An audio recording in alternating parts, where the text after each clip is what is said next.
A few months ago, I created my ultimate star-stable iceberg list and made an extensive hour-long video going over and explaining everything on it.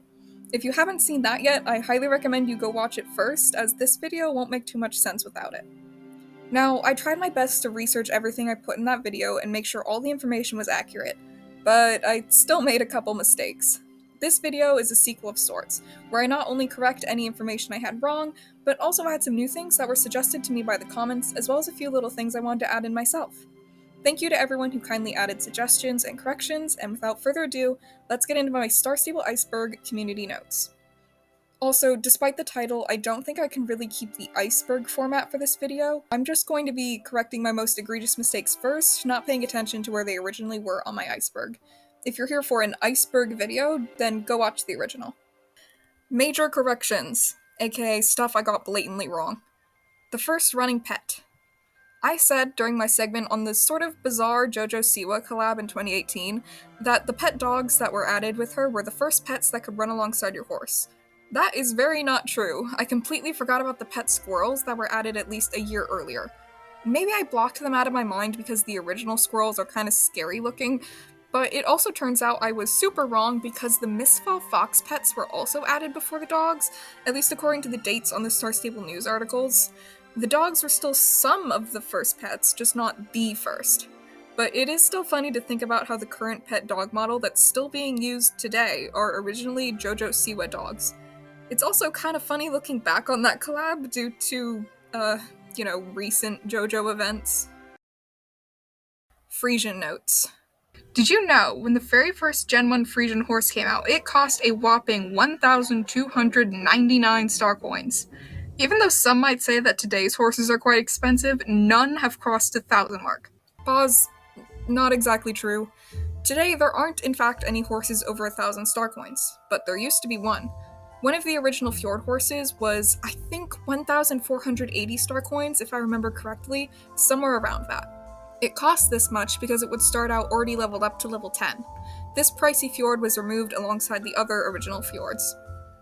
I have no idea if they actually followed through with that price increase, but it seems like they didn't. The Gen 2 Frisians were released the very next year for $8.90, so I'd be shocked if the price was ever actually $12.99. Stop. Huh? The Gen 2 Frisians were released in 2016, which was multiple years after the Gen 1. I still don't know why I said this. I think I read my notes wrong. I also think they cost $990, not $890.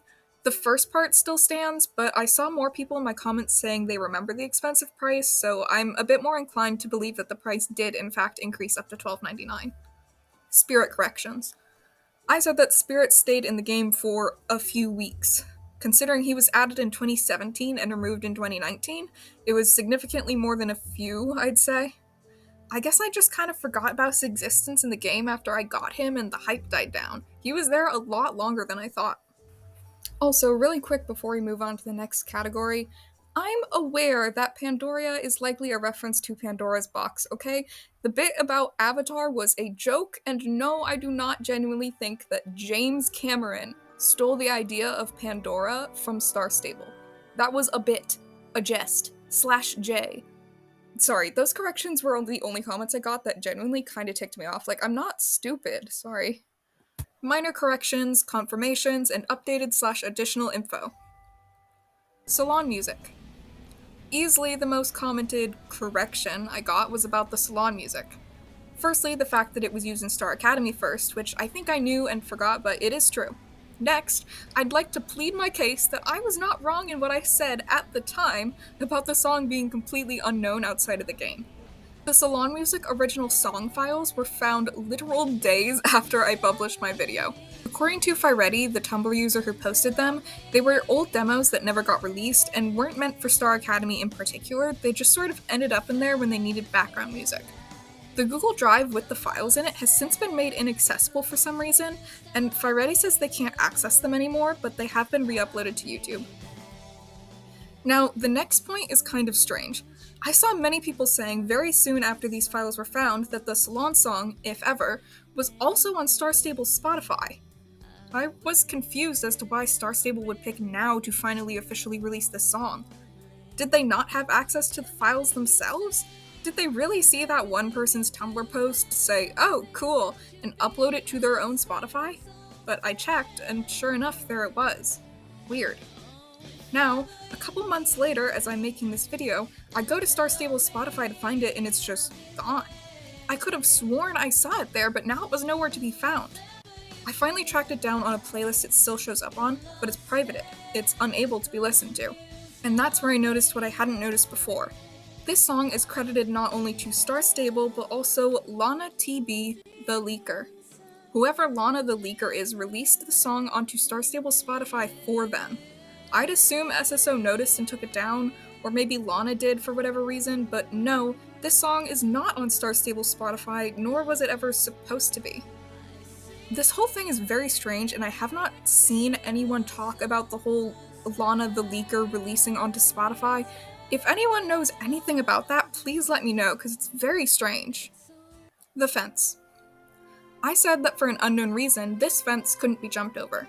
I thought that was still the case until I was gathering footage and jumped over the fence just fine. Turns out I'm kinda right and kinda wrong. The reason for this fence being unjumpable is because of this NPC right next to it, who sometimes has a daily quest to give. If she has a quest, you can't jump over it, and if she doesn't, you can. Opening dialogue change. The Star Stable opening text that goes by when you first create your character and join the game used to say that your character was there for the summer. That always struck me as a bit funny because my girly has been there for 9 summers, and springs, autumns, and winters. But apparently the opening dialogue was changed to say that once the summer is over, your character applies for the Jorvik Equine Institute, which would mean staying on the island and building a life here. So now it all makes a lot more sense. I had no idea about this since I've only ever had one account started back in 2015 or 16 before this change was made. Horse health. Your horse used to have a health bar visible that would go down whenever you took too many dangerous falls. I said I wasn't sure if this was still a feature, but according to the comments, this health bar still exists, and you can get sent back to your home stable, it's just no longer visible. I'm not really in the habit of scaling and falling off of cliffs anymore, so I didn't know you could still die. Player health. Similarly, I said that the player health bar never went down, even if you jumped off a cliff while on foot. This is true, but according to a couple comments, there were a few obscure ways for your player to lose health instead of your horse. From Toyu Jelly, there used to be a way to drain health from the player during a quest. The quest took place in Northlink, the construction area, and the player had to use explosives in order to move some boulders or something. I vividly remember not listening to the on-screen instructions, staying near the dynamite, and it taking my player health away. Didn't do it enough to drain all my HP though, got too scared of the consequences. Time period was around 2014-ish, not sure if the quest is still available.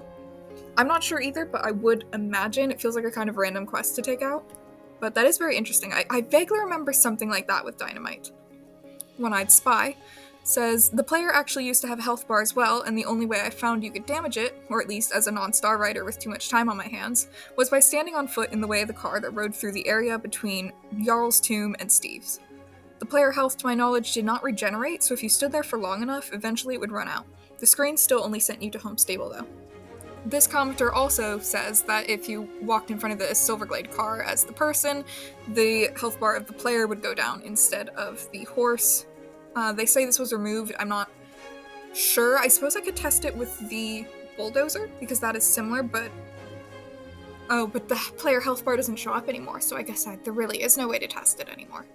The pigs return.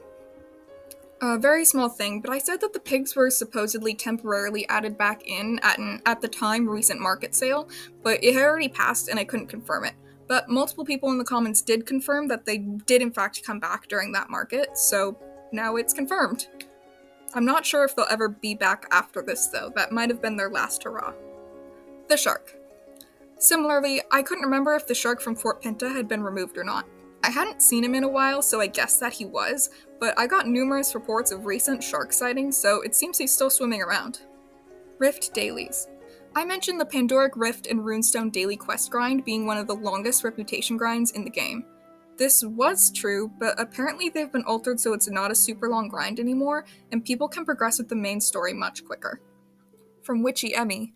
From what I've seen when I've replayed the game, they made the runestones and rifts significantly easier. Like with the rifts, I did the quests in Silverglade Village and then only needed to do the introduction quests for the usual dailies, but then just immediately advanced to the next main quest. So they have basically baby-proofed it now. Part of me thinks that's for the best since the daily grind was super long and tedious, but it does feel like a rite of passage. Oh well, I guess. There's still druid training, which takes a long time. First magic horses.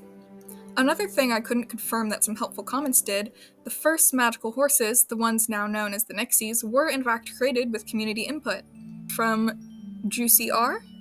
You're right, if I remember correctly, SSO gave us a bunch of options we could combine to make magical horse designs, and if you uploaded a picture of it onto Instagram, you had a chance to have your design chosen. So technically there was a limited amount of possible combinations, and I'm sure they were all suggested multiple times by the end. Unfortunately, I don't remember how we created the design, since I'm pretty sure you did not have to draw or edit anything yourself.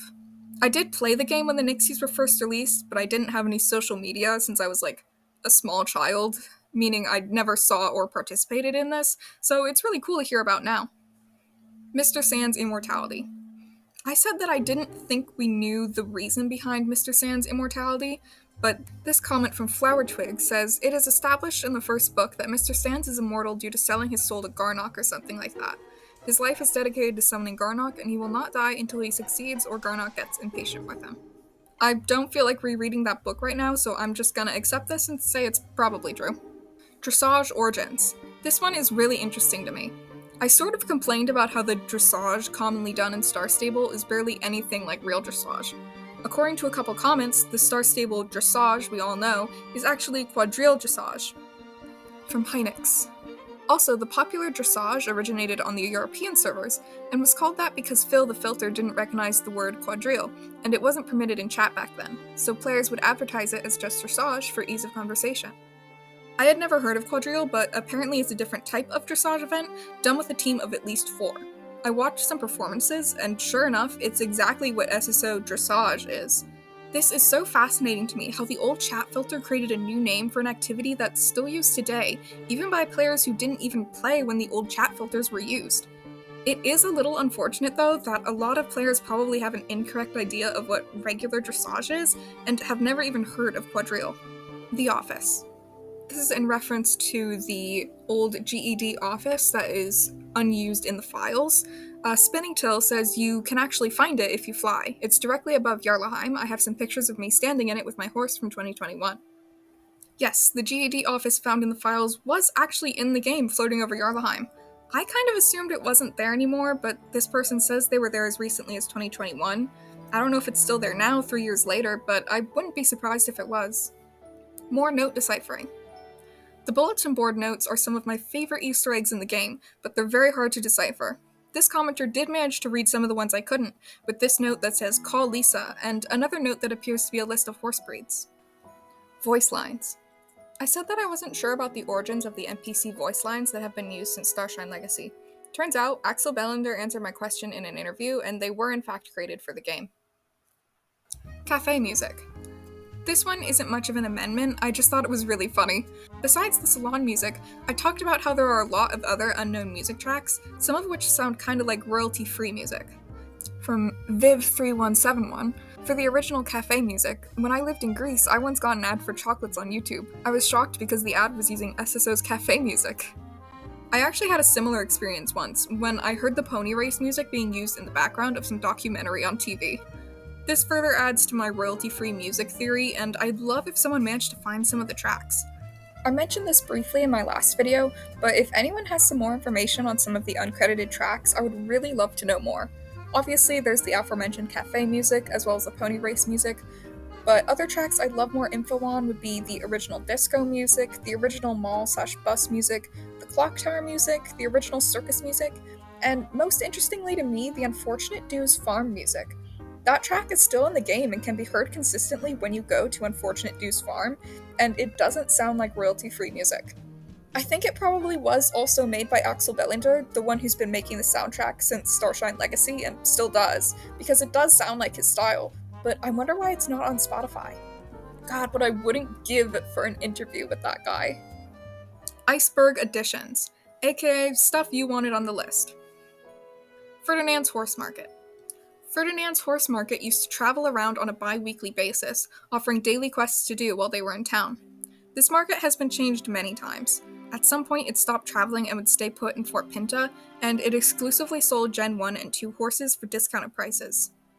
Then it moved again and is currently staying near Marley's farm, still selling the old gen horses until they retire. I wonder what will happen to Ferdinand once all of the old gen horses are phased out. Maya's old name, from Soloe. Maya used to be named May. I have no idea why they changed her name. Yeah, Maya used to be named May. No idea why they changed it, kind of forgot they did, but yeah, they added an A at some point. Old hair/makeup system. Now, if you buy a new hairstyle or makeup look, it's sent to your home stable mirror and you can change it out at any time. But it used to be, if you bought a new style, that was it. That was your new style, and if you wanted your old one back, you'd have to buy it again. I have quite a few hairstyles in my collection now, but there's a lot more I used to have that don't show up because I had them before this was a feature. RIP to my green hair, you were iconic. I need to buy that one back someday. /BRB. Aside from /gestures, there's actually one more hidden emote. /BRB will send the message, player will be right back. It didn't used to have an animation, but with the recent emote animations update, it now does. Speed glitch. I saw someone mention that I never talked about the speed glitch and went, that's not true, I totally did. Just like how I saw some people mention I didn't talk about the seals, which I actually did, thank you very much. However, somehow I just never mentioned the speed glitch. The so-called speed glitch is exactly what it sounds like. A glitch you could do that makes your horse go incredibly fast. This caused issues with the leaderboards, with people getting impossible times of just a few seconds. I would like to say that the speed glitch has been patched, but there never was just one definitive glitch. Different ways of making your horse unnaturally fast have been patched a million times, but people will always find new ways, sometimes just resorting to using third-party hacks. Why some people are so desperate to cheat their scores in an online horse game for children is beyond me. More hidden notes. I got this comment from Stars. There's another hidden text inside a book in what is now the Sacred Grove, also known as the Stone Circle, the portal in Valdale. It's in the second room with all the books. There is one laying open on a table that has some blurry but somewhat decipherable text. Now, I loved this comment because I had never heard of this, so it felt like a little treasure hunt because they didn't spoil what the text said, so I went and I found it for the first time. Book text. Mixed text about things. Guess it's about very important stuff. At least it's filled with endless of wisdom. But this text is just nothing, just trying to look like some default text. However, you should have a really nice day, and hope you enjoy Star Stables Online. This text continues here and goes on and on throughout the complete book, from first page to the last one. So much text everywhere. Laters, and best regards, Star Stable Development Team. Wow, okay, I actually love that. That's such a fun little Easter egg to slide in. Hello, Development Team. This note does have some funky grammar and some misspellings, but also, it really doesn't matter, does it? Removing gloves/hat. Another thing I can't believe I didn't mention. You used to not be able to remove the hat or gloves off of your character. There is an option in the settings that could toggle Hide My Hat that would hide your hat only for your screen and would not be visible to anyone else. That setting is still there, but now you can take your hat and gloves off freely, so it's a little funny that we still have such an arbitrary setting. Clicking sounds. At some point, sound effects of your character making noises to indicate your horse to speed up/slow down were added. I think they were removed at some point, but they never really bothered me. I make clicking or kissing noises to have horses speed up in real life, so I thought it was a nice touch, but I know some people found the sounds annoying. Potato Watchers. I saw someone mention this name and I had no idea what it meant. Did some searching and finally came across this old forum post from 2016 about what was apparently a hacker group called the Potato Watchers, who were scaring children into giving them their accounts. And here are the old forum posts. Hey guys, I just spoke to my friend which warned me about hackers on SSO. I was shocked, but, well, it's not that big a surprise. I heard about some attacks, but nothing big, just some rumors. And now? Does anybody here know the Potato Watcher army? I heard they were on Nightstar, but now I saw warnings even in Europe for Czech players, that they're even on other servers. To be honest, I don't really know how to feel about it. They're basically just scaring people into giving out their passwords by claiming that they're hackers. Report any player claiming so to SSO, never give out login details to anyone, not even your best friend, and you're safe. This person down here says the Potato Watcher is on Firestar server now. So I guess there was some disagreement on if it was one Potato Watcher or many Potato Watchers. Any game is possible to hack, but if you just keep to yourself and ignore any Potato Watcher you think might be dangerous, you should be okay. Remember, other innocent people probably had that last name before it became a threat, so just place them on ignore and I'm sure you will be okay. I wasn't sure why Potato Watcher was what they were called, but now it seems like it's because that was someone's player last name, which is interesting. I feel like there's something like this in every online game. Any other ex-Animal Jam players remember F-Man? It's kind of like that. It was likely kids pretending to be hackers so they could scare other kids into giving up passwords. Potato Watchers is a hilarious name for what's supposed to be a scary hacker group, by the way. Speaking of potatoes, anyone remember the Potato Festival? It was a pretty small event, so I never mentioned it, but it's kind of iconic. JA collaboration. This is something I had no idea existed until now. Back in 2014, Star Stable collaborated with this music duo of two 16-year-olds called JA. I guess they were decently popular on YouTube at the time. Their music was put into the Fort Pinta disco, and there were these posters that would apparently forcibly stop you to make you look at them when you rode by.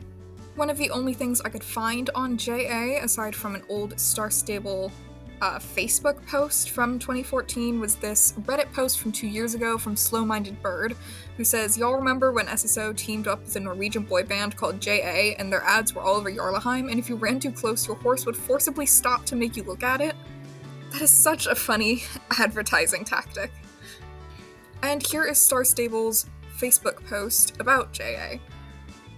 I don't have all of it screenshotted, but most of it says, "Hey everyone, meet JA. This awesome new band have been a huge hit on YouTube, and they're bringing their new music exclusively to Star Stable. The band JA is made up of Anton Hagman and, I would assume, Jonas Piker, or Jonas, who are both 16 years old. The guys are from two small towns in Sweden, and they were discovered after they both had amazing YouTube channels where they each sang covers of famous songs. Anton and Jonas have now gotten together to form their band JA, and their covers have already had over 300,000 views on YouTube. During the summer of 2014, JA have played at loads of festivals all over Sweden, and in December they're off to tour Singapore. Now JA are releasing their debut single, Caroline, and are in the process of making their first EP. They're going to have 2 new songs playing at the disco in Fort Pinta from next Friday, and they're super excited for you to hear their music. These two are full-grown adults now, and they seem to be doing their own things, though still in the music industry.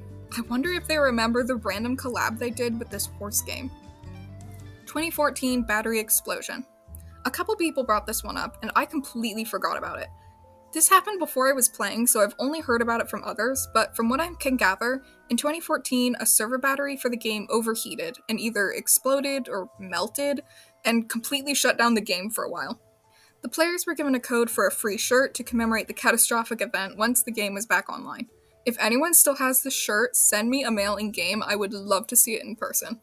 Recent developments, aka stuff that has already aged poorly. Here's my rapid-fire corrections for things I said that are no longer true due to recent updates. Star coins are the premium currency that can only be purchased, but Star Riders get a weekly allowance of 100 Star coins every Saturday. This was changed to Fridays. Same amount, still weekly, just a day earlier. They're commonly advertised in the global chat that everyone at any town or stable on the map can see. Global chat was recently changed so you can see it anywhere, no matter if you're in a town or not. There is now an option in settings to put it back to the old only near towns mode. The Cloud Kingdom is a temporary sub-area you can visit during the June Rainbow Festival. It was added before the Rainbow Festival was a thing, but is now tied to the event and returns consistently each year. Yeah, the Cloud Kingdom actually wasn't back this year. It had some kind of major technical flaws and didn't return this year, so those could be fixed. I believe they said it would be back next year, though. And despite what some panicked people thought, it was confirmed that the other holiday sub-areas, Gallopers Keep and the Winter Village, will in fact appear this year. The Cloud Kingdom has just been buggy for a while, so hopefully it'll be back better than ever next year. Personal inclusions. Lastly, here are a few things I myself wanted to add in. First, something very recent that happened was the Crabpocalypse, where the accidental early inclusion of a crab pet caused servers to break and the game to temporarily shut down. It reminds me of the earlier mentioned Battery Explosion from 2014, and in similar fashion, a code was given out for a free t-shirt to memorialize the event. Second, while I was visiting the Stone Circle, I was reminded of the locked gate. This gate has been locked since the beginning of the Stone Circle's existence. Because of where the Stone Circle is located on the map, this should technically be Golden Hills Valley, but that doesn't really line up with where it exists in Starshine Legacy. Honestly, I don't think this gate is ever going to open. It's just there. Bridle stars. If you're a star rider, it's possible you've noticed these little stars on the side of your horse's bridle. These stars show up when you become a star rider to signify your membership. If you don't like the way they look, you can turn them off in settings. However, something that I've recently noticed is that the bridal stars no longer show up on newer horse breeds. They appear on all Gen 1 and 2 horses, and some of the earliest Gen 3 horses like the North Swedish, but at some point they just stopped adding them. Weird. The boat. There used to be an NPC in a small boat that would drive in the water between Fort Pinta and Mistfall. I cannot find any images of this guy, and I can no longer find him in-game. I guess he was removed? If my memory serves, I think he was added just before Mistfall was released, so there were a lot of theories about him back in the day during the pre-Mistfall hype, but it seems like he's finally docked somewhere. Igor's Horn.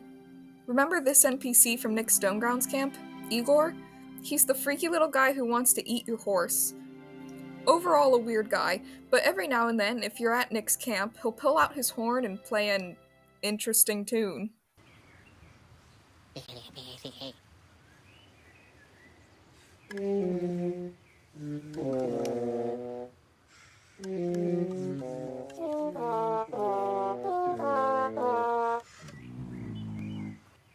This used to terrify me when I was younger.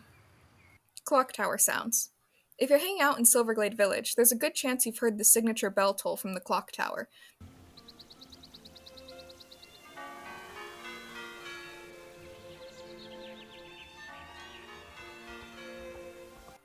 There doesn't seem to be much rhyme or reason to when it goes off, but the chime is actually the melody of the sort of Silverglade theme that you can hear in the track Welcome to Jorvik. I think this is a really nice detail.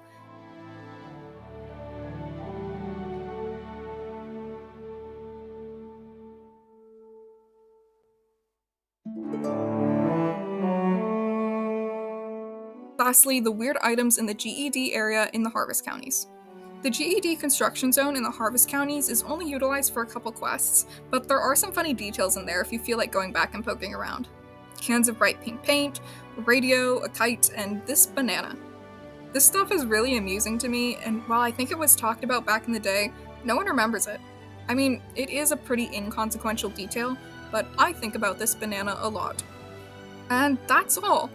If there's anything else you think should have been included, feel free to let me know. I can't see myself making a third video on this topic. There's really only so much I can say before I've exhausted every single detail about the game, but I can always make a pinned comment with some important stuff if I think it's necessary.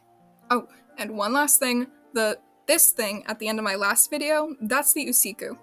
It was part of the old Halloween quest line before Galloper's Keep was added. You helped a spooky little girl in Golden Leaf Forest, but then she reveals herself to actually be this demonic little creature called an Usiku. I didn't know how to implement it into the video, but it's iconic and I wanted to add it, so I threw it in at the end and ended up unintentionally farming comments asking what the hell it was. So now you know. Thank you so much for watching, and let me know if there's any other videos you'd like to see from me in the future. Bye!